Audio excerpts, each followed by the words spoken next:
सारे क्षेत्रों की उन्नति का फल है दुख रहित मन हो जाना, सुखी रहना, संतुष्ट रहना। और सभी दिशाओं की उन्नति में है मूल तत्व दृढ़ आस्थावान होना।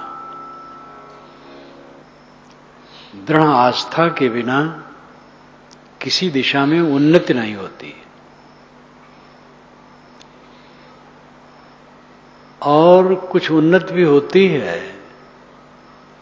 तो आध्यात्मिक शांति नहीं मिलती।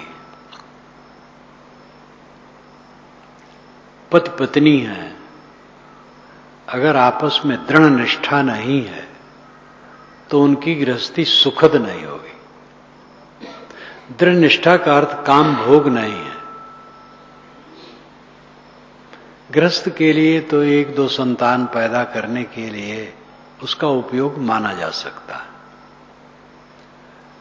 ज्यादा कोई मोही है, ज्यादा लिपटा है, वो आस्था नहीं, वो तो वासना। आस्था का मतलब है पत्नी के प्रति पति का और पति के प्रति पत्नी का समर्पण भाव, दोनों के सहयोगी हो, दोनों की त्रुटियां न देखते रहें। अगर दोनों की त्रुटियां देखते रहेंगे तो कभी भी समर्पित नहीं हो सकते। पिता पुत्र, भाई भाई, गुरु शिष्य, पार्टनर, व्यापार में पार्टनरशिप होता है, हिस्सेदारी होती है। अगर एक दूसरे का दोष देखते रहते हैं तो अस्थायी निष्ठा नहीं होगी। अस्थायी निष्ठा न होने से फिर उन्नति नहीं होगी। उन्नति नहीं होगी तब क्या होगा? ऐसे गृहस्थों का भी परिवार मैंने देखा है, चटपुट तो हो जाता है। कभी सास ने कुछ कह दिया, कभी बहू ने कुछ कह दिया। जो बहुत तेज तर्रार है वो कट भी कह देता है, लेकिन एक दूसरे की बुराई नहीं करते हैं। ऐसे परिवार में देखा कि बातें कुछ हो जाती हैं लेकिन वो पेश करते हैं अच्छे ढंग से। हमारे घर में कोई आपस में तकरार नहीं, सब बड़े सहयोगी हैं। ये सुसंस्कार मैंने देखा।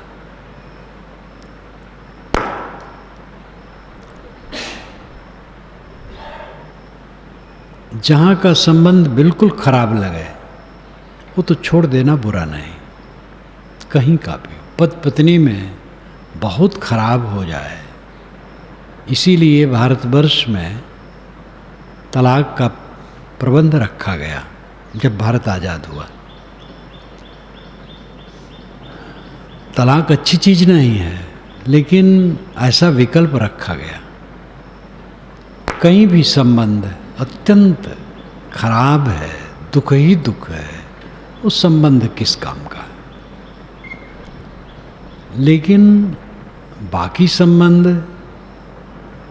तो असूया भाव रहित, दोष दृष्टि भाव रहित रहने से तो मीठा निपटेगा। दोष देखा जाएगा तो फिर आपस में मधुरता नहीं आएगी। सूक्ष्म असूया, गुणों में दोष खोजना। हाँ, ज्ञानी तो हैं, त्यागी भी है, लेकिन ये त्रुटि है। ये असूया दोष, असूया बुद्धि होना, ये रहेगा तो भी मधुरता नहीं आएगी। स्वभाव का अंतर होता है, रुचियों का अंतर होता है। एक दूसरे की बात पूरा सब समझे बड़ा मुश्किल है और उसमें सहना पड़ता है। लेकिन मूल में समर्पण भाव है, आस्था है, तो गड़बड़ नहीं होगा। आस्था की कमी कहीं भी विषाक्त वातावरण पैदा करती है और तकलीफ देती है। जीवन खराब होता है, संबंध कट होता है और पतन होता है। रेशम की टाई एक नाटक डॉक्टर राम कुमार वर्मा का मैंने पढ़ा है, बहुत बढ़िया, बहुत बढ़िया। पति जरा रजोगुड़ी है, दुकान पर जाते हैं, टाई खरीदते हैं तो टाई तो पतली होती है और एक या दो टाई सटी है उसमें रख लेते हैं, दुकानदार नहीं जान पाता है। पत्नी भी साथ में है, जब इधर आते हैं तो पता चलता है। पत्नी ने कहा ये ठीक नहीं किया आप। कहे नहीं, अरे पूंजीपति हैं सब, इनसे ऐसा कर लेना बुरा नहीं।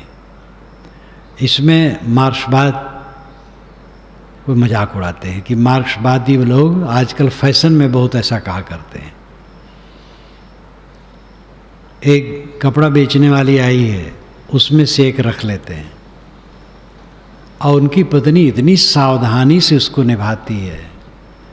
जो कपड़ा बेचने वाली आई, कहीं मेरी एक साड़ी गुम गई, कहे आपकी साड़ी रखी है, आप भूल गई थी, असावधानी हो गई थी, मैं पहले से रखी थी आपको देने के लिए। पति की उसने रक्षा की है। पति का स्वभाव ठीक नहीं है, लेकिन पत्नी उसको संभालती है, उनको समझाती है, उनको मीठे शब्दों में समझाती है और बाहर सुरक्षा करती है, इज्जत बचाती है। एक पुरानी घटना है, 45-50 बरस हो गए होंगे। फैजाबाद के अकवारा गांव में एक ब्राह्मण देवता, यहाँ मैं पूरी छान रहा था, मैं रसोइया था, भंडारी, संत समाज था, गुरु जी थे, सब पूरा पड़ाव पड़ा था। घी कढ़ाई में भरी, मैं पूरी छान रहा था। तो बूढ़ा जो थी घर की, वे पारंपरिक ब्राह्मण गुरु से दीक्षित थी और बेटे बहू हमारे गुरु जी से दीक्षित थे।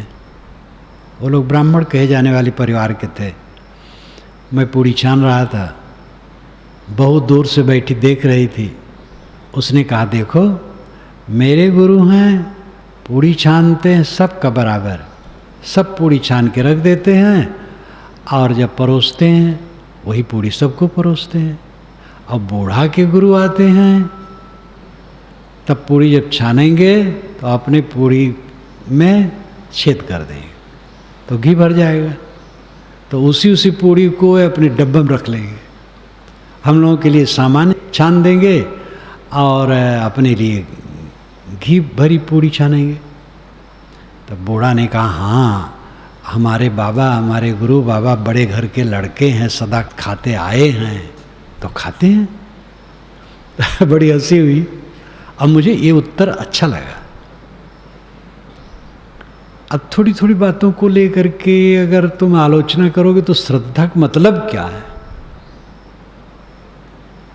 हाँ, अगर वह आपकी लड़की लेके भाग गए हों या आपके यहाँ से पैसा चुरा लिए हों तो छोड़ दो, ऐसा गुरु ठीक नहीं है। लेकिन उन्होंने अपनी पूड़ी में छेद कर दिया और घी भर लिया, बढ़िया बात तो नहीं है। लेकिन अब उसकी आलोचना करना, जो सास ने उत्तर दिया, देखो आज भी 50 वर्ष के लगभग हो गए, मुझे आज भी याद हो रहा है। मधुर उत्तर था और उचित उत्तर था, जिससे दोष का परिहार हो, लोग उस पर ध्यान न दें छोटी छोटी बातों पर। ये बात हर जगह है। कोई कड़ा बोल दिया, अरे भाई स्वभाव बस बोल दी, मन उनका ठीक है, ये दोष का परिहार करो। आदमी स्वयं सोचेगा कि हमें ऐसा नहीं बोलना चाहिए।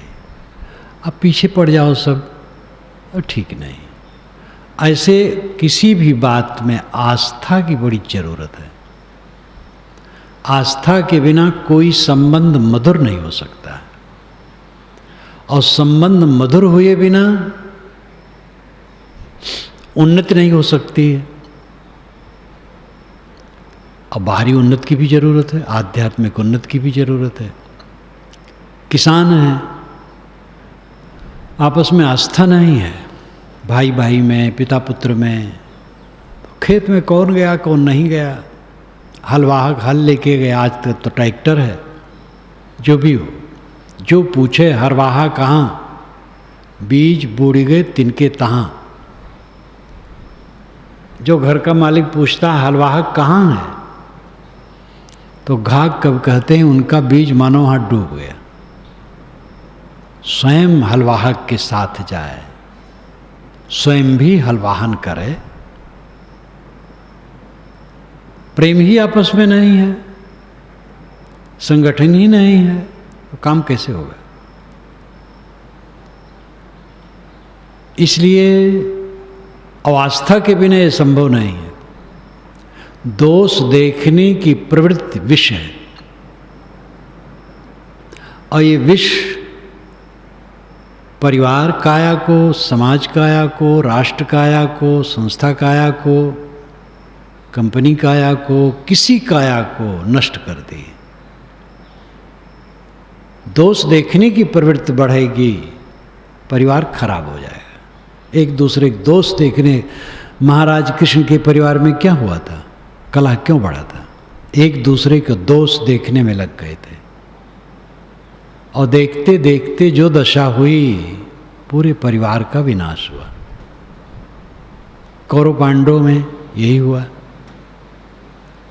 जहाँ कहीं भी परिवार हो, समाज हो, संस्था हो, पार्टी हो, कंपनी हो, दो व्यक्तियों का संबंध हो, आस्था घटी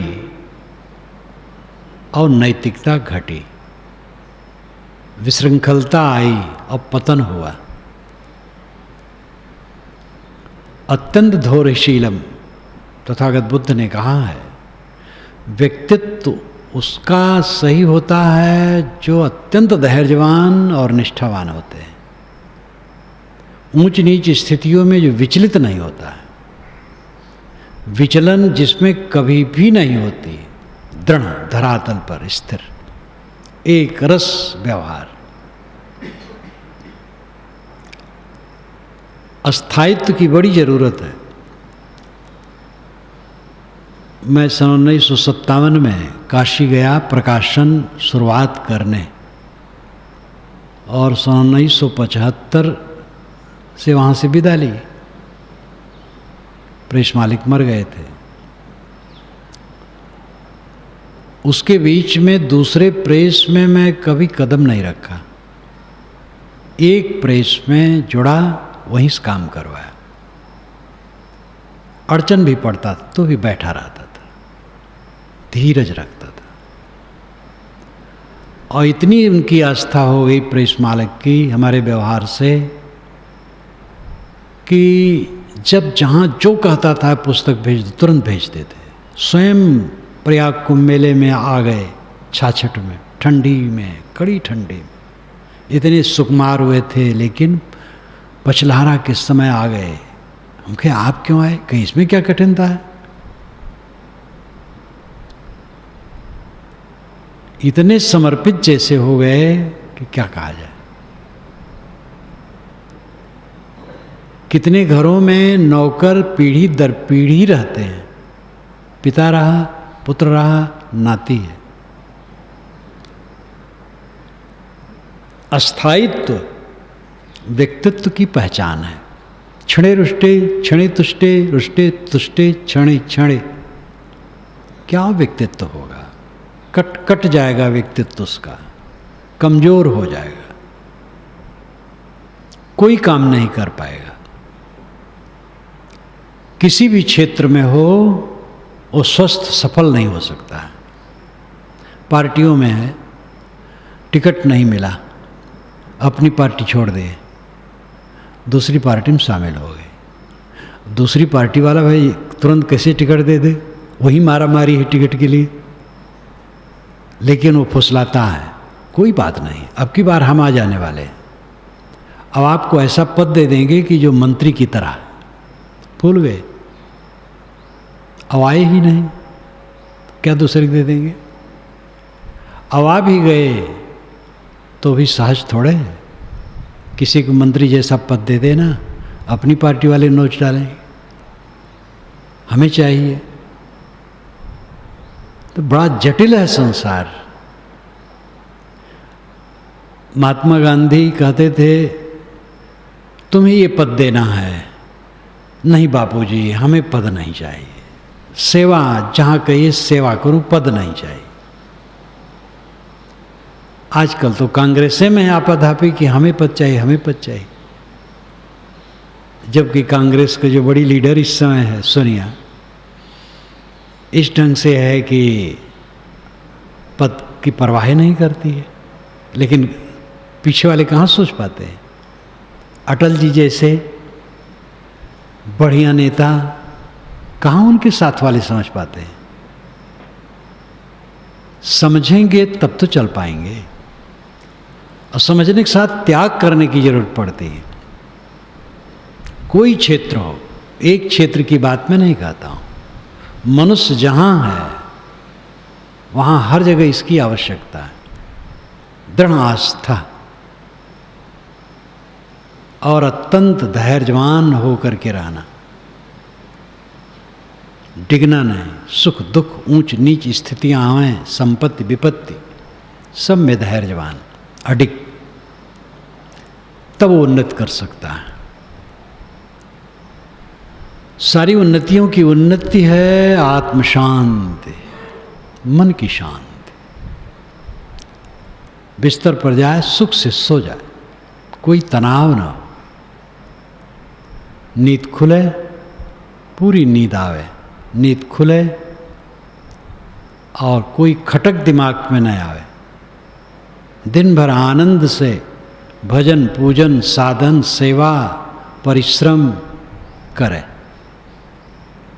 लोगों से मिले जुले हंसी खुशी से।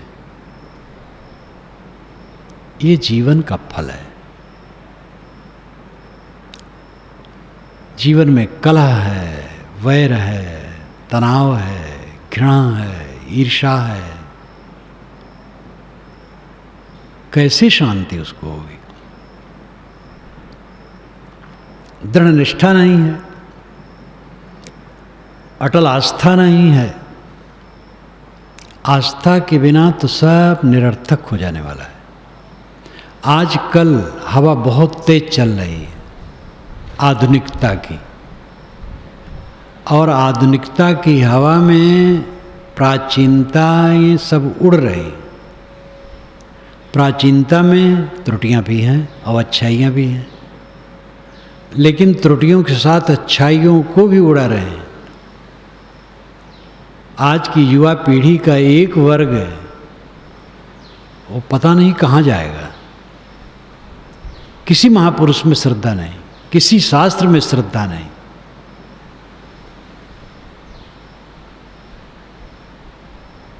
सबका केवल खंडन, सबका तिरस्कार। आस्था के बिना जीवन नष्ट हो जाएगा। पूर्वजों ने हमें जो बल दिया है, शक्ति दी है, उसी के आधार पर हम आगे बढ़ सकते हैं। उसमें जो त्रुटियां हों उसको शोधना चाहिए, दूर कर देना चाहिए। हमारे पूर्वजों ने कहां तक पहुंचा दिया है, जहां तक पहुंचा दिया है उनका उपकार है। त्रुटियां कहीं कहीं हैं, शोध लें। परंपरा ही उच्छिन्न करके हम जी पाएंगे। बीज को नष्ट कर दें तो अंकुर होगा। बीज खेत में पड़ेगा, अंकुर हो जाएगा तो बीज अपने आप गल जाएगा। वस्तुतः निस्सार रहा हो, गल गया, सार ऊपर आ गया, शुद्ध रूप। प्रतिषेध का प्रतिषेध है, बीज का प्रतिषेध अंकुर उदय, और पौधा हुआ, अंकुर का प्रतिषेध हो गया। पेड़ हुआ, पौधा का प्रतिषेध हो गया। फल फूल आए, पेड़ का प्रतिषेध हो गया। पुत्र हुआ, पिता का प्रतिषेध हो गया। पिता को मार करके नहीं, पुत्र आगे बढ़ गया। किसके बल पर बढ़ गया? पिता के बल पर। पिता बूढ़ा हो गया, तो मार डालने लायक है वो। उसी के बल पर तो पुत्र बढ़ा है। ऐसे लोगों को मैंने देखा है जिन्होंने अपने पुत्रों को पेशाब करते समय अपने हाथ से उनका पेशाब इंद्रिय धोया है, सिखाया है कि लक्षणका जाओ तो पानी से धो डालो। हर बात में इतनी सेवा, इतनी सेवा। पुत्र उनसे बोलता नहीं है, आज वैर करता है। वे श्रीमान जी नहीं समझ पाते हैं कि हमारे पुत्र आगे यही सब करेंगे। आप अपने पूर्वजों पर निष्ठा और श्रद्धा नहीं रखोगे, आपके लिए फिर क्या होगा?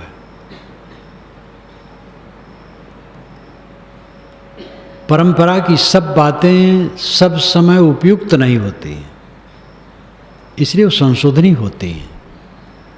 लेकिन परंपरा का तिरस्कार करके कल्याण नहीं हो सकता है। मुझे इस पर याद आती है, छिंदवाड़ा के शहर में मेरा कार्यक्रम होता है, एक संस्थान के प्रांगण में। तो वहाँ के पंडित पुरोहित एक हैं, प्रौढ़ हैं, विद्वान भी हैं, पुरोहित भी हैं, सब कथा वार्ता करते हैं।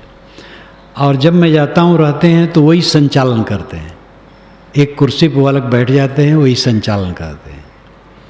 मैं मंच पर रहता हूँ तो उन्होंने मेरे विषय में कुछ कहा और कहा, अब साहब जी का परंपरा विरोधी विचार सुनिए। तो मैंने कहा भाई मैं परंपरा विरोधी नहीं हूँ। फिर विस्तार से मैंने कहा अगर मैं परंपरा विरोधी हूँ तो भाषा मुझे स्वयं बनाना चाहिए, इस भाषा में नहीं बोलना चाहिए। जो मुझे भाषा प्राप्त है परंपरा से प्राप्त है। अब मैं स्वयं बनाऊं तो बना नहीं पाऊंगा, बना ले जाऊं कौन समझ पाएगा। मैं ट्रेन पर आया हूं, परंपरा प्राप्त ट्रेन पर। खूब कहा, सब खूब हंसे। हाँ, परंपरा में कुछ ऐसी बातें होती हैं जो अपने आप छूट जाती हैं और कुछ छोड़ दी जाती हैं, उसकी जरूरत है। परंपरा का वो तिरस्कार नहीं है, शोधन है।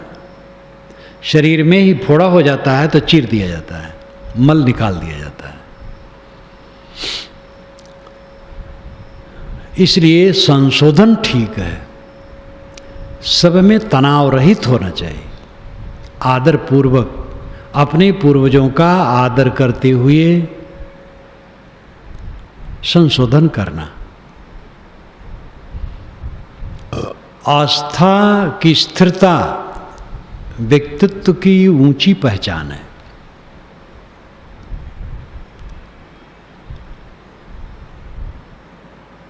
यह जिसमें होती है स्थिर आस्था, दृढ़ आस्था, वे अपने जीवन में विकास करते हैं। जो घबरा जाते हैं वो बह जाते हैं। अगर आपको अच्छा गुरु मिल गया है, 1000 तकलीफ मिले तो भी उसको छोड़ना नहीं। अच्छा मित्र मिल गया है, 1000 तकलीफ मिले तो उसको छोड़ना नहीं। अच्छा साथी मिल गया है, कितना कष्ट हो उसको छोड़ना नहीं। और सत्य को तो कभी भी नहीं छोड़ना, चाहे करोड़ों कष्ट मिले। गांव के हित के लिए अपने परिवार के हित को छोड़ देना चाहिए। नीत की बात है। यहाँ मोहल्ला समझ लो, मोहल्ला का किसी प्रकार का हित हो तो अपने हित को थोड़ा कम कर दे और यतराफ के हित के लिए मोहल्ला गांव का हित छोड़ दे, देश हित के लिए अपने क्षेत्र का हित छोड़ दे और अपने कल्याण के लिए पूरे संसार को छोड़ दे। किताब में सुनता हूँ लिखा गया, पढ़ाई में अंतिम वाली बात नहीं लिखी गई। गांव के हित के लिए परिवार का हित छोड़ दे, क्षेत्र के हित के लिए गांव का हित छोड़ दे और देश के हित के लिए क्षेत्र का हित छोड़ दे, इतने लिखा गया।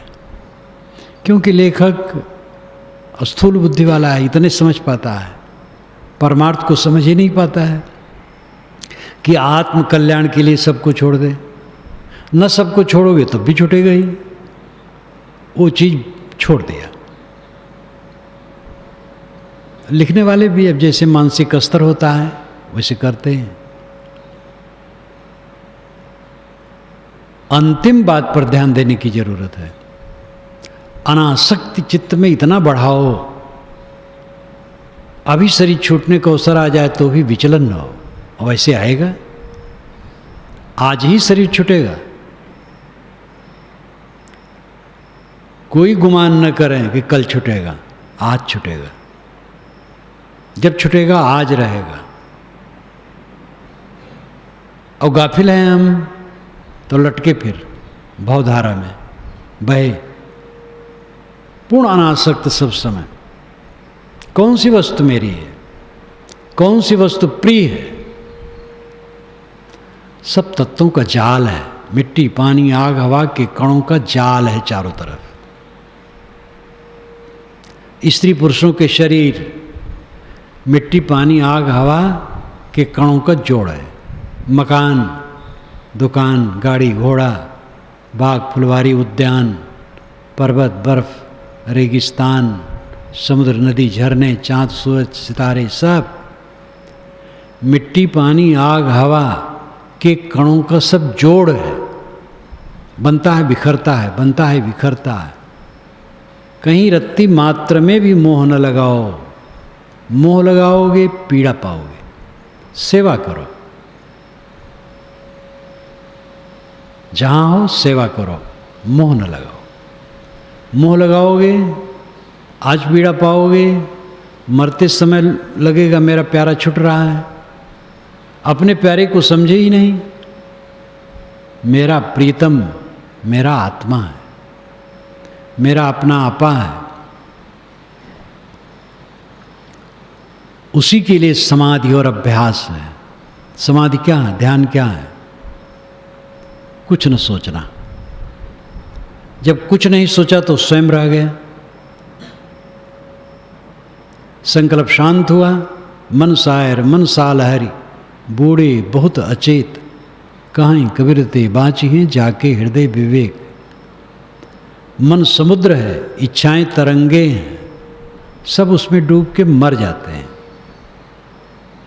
जिसके हृदय में विवेक होगा वो बचेगा। यत्र नानत्य पश्यति नानद शृणोत नानद विजानात् स भूमा। यत्र जहाँ पर जिस स्थिति में ना अन्यत पश्यत दूसरे को नहीं देखता, ना अन्यत शृणोत दूसरे को नहीं सुनता, ना अन्यत विजानात् दूसरे को नहीं जानता, स भूमा वो भूमा है, वो परमानंद पद है। कुछ न जानना, कुछ न देखना, कुछ न सुनना। गो गोचर जहाँ लग मन जाई, सो सब माया जाने हो भाई। देखी सुनी गुनी मन माही, मोह मूल परमार्थ नाही। गोस्वामी जी सगुण उपासक थे। कोई महाराज राम से मिलने आया है तो उनकी सुंदरता में उन्होंने उसको मोहा दिया। लेकिन जब वह खाटी की बात करते हैं, एकदम शुद्ध अध्यात्म की, तब कोई मुरवत नहीं करते हैं। तो कहते हैं देखी सुनी गुनी मनमाही, मोह मूल परमार्थ नाही। जो देखोगे सुनोगे सोचोगे मोह का कारण बनेगा, परमार्थ उसमें नहीं। दर्पण में अपना चेहरा देखो, अपने मित्र का चेहरा वैसे देखो। जहाँ जहाँ प्रेम है उनका चेहरा देखो। क्या वो चेहरा आपके पास है? चेहरा ही पर विचार करो, वो चाम है। और विचार से चाम को छील दो, क्या दशा होगी? कुछ अच्छा लगेगा? और 4 दिन के बाद सब सड़गुल करके पता नहीं कहाँ जाएगा। जिसमें हम आकर्षित होते हैं अत्यंत क्षणिक है।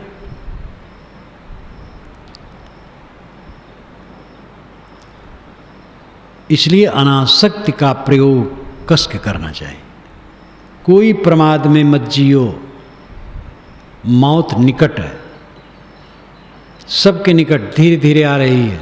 धीरे धीरे कहो चाहे जोरे जोरे कहो, दोनों रूप से कह सकते हो। ज्यों कोरी रेजा बुने नीरा आवे छोर, ऐसा लेखा काल का दौर सके तो दौर। साहब कहते जैसे जुलाहा, कोरी हिंदू जुलाहा को कहते थे, जुलाहा मुस्लिम जुलाहा को कहते हैं।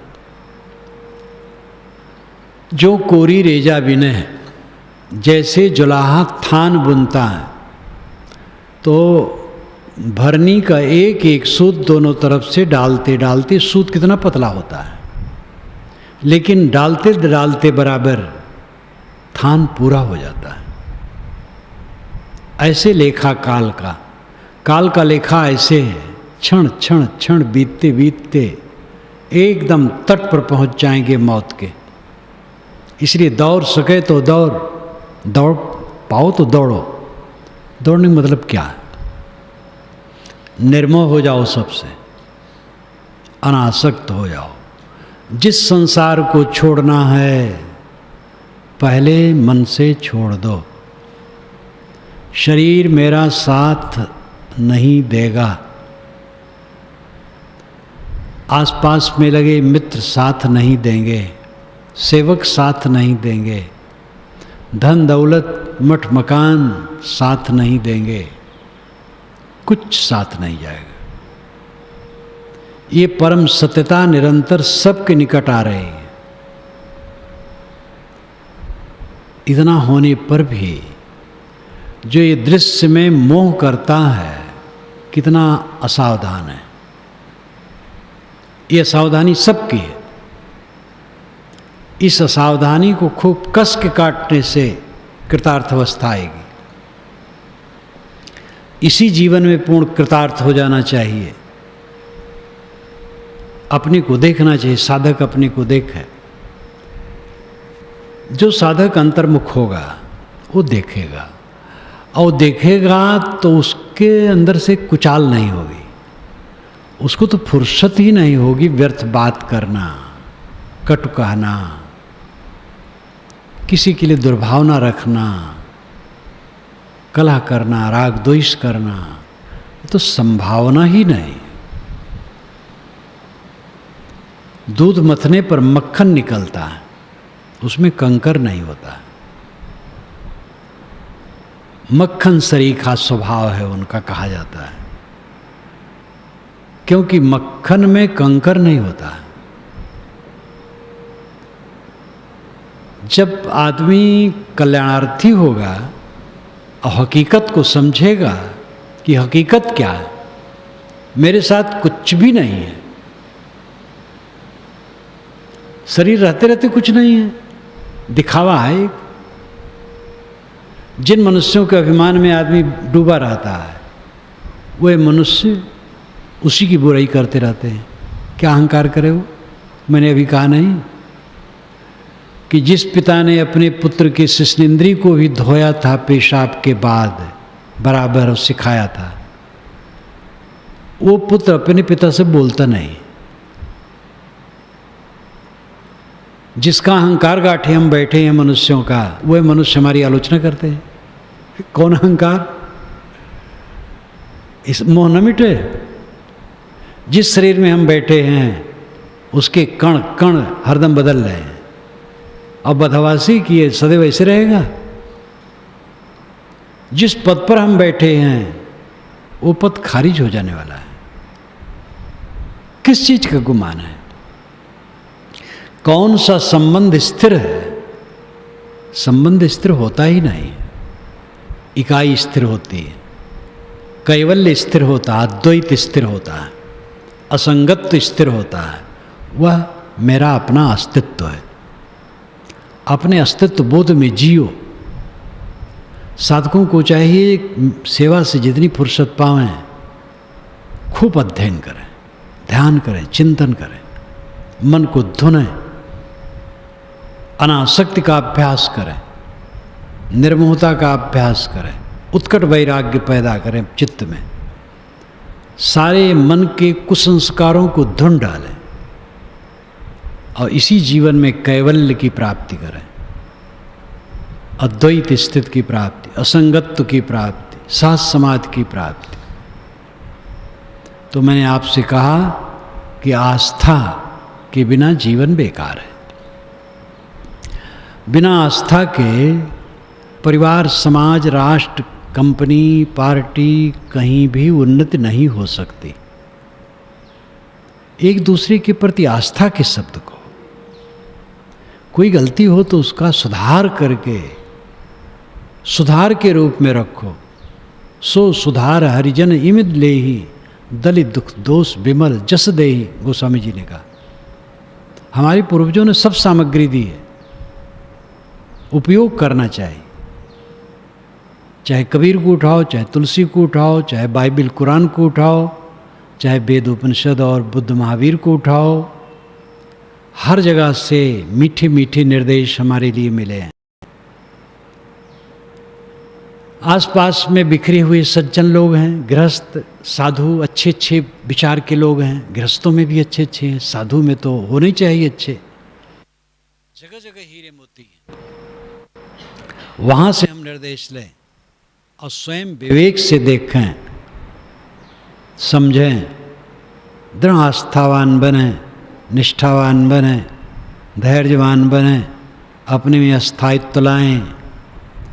तब हमारा व्यक्तित्व उज्जवल होगा, शांति होगी।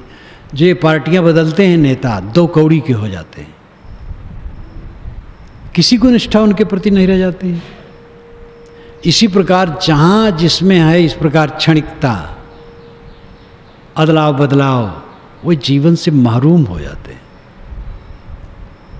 बाहर की व्यवस्था सुंदर होगी दृढ़ आस्था से, और अंदर में गहरी शांति मिलेगी दृढ़ आस्था से। एक रस, जहाँ शुद्ध जगह समझ में आवे, लग जाए और कभी भी उसको न छोड़े। मैंने उदाहरण दिया था, काशी में जब तक काम करवाया सन 1975 से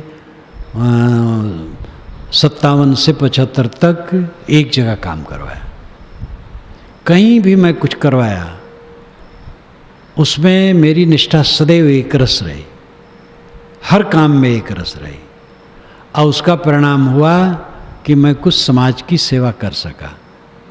और मेरे लिए, अपने लिए जो खास काम है, वह काम मेरा हुआ है और रहेगा। ये मैं अपने अनुभव की बात करता हूँ। अनुभव की बात इसलिए कह देता हूँ कि जिससे जो इसमें साधक हैं वो ये समझ सके कि ऐसा किया जा सकता है। एक दिन जो मैं 1 घंटा बोला था, प्रायः मैं अपने अनुभव की बातें बताई थी, अपनी घटनाओं की बातें बताई थी। तो उसमें कोई आत्म प्रशंसा की इच्छा नहीं थी।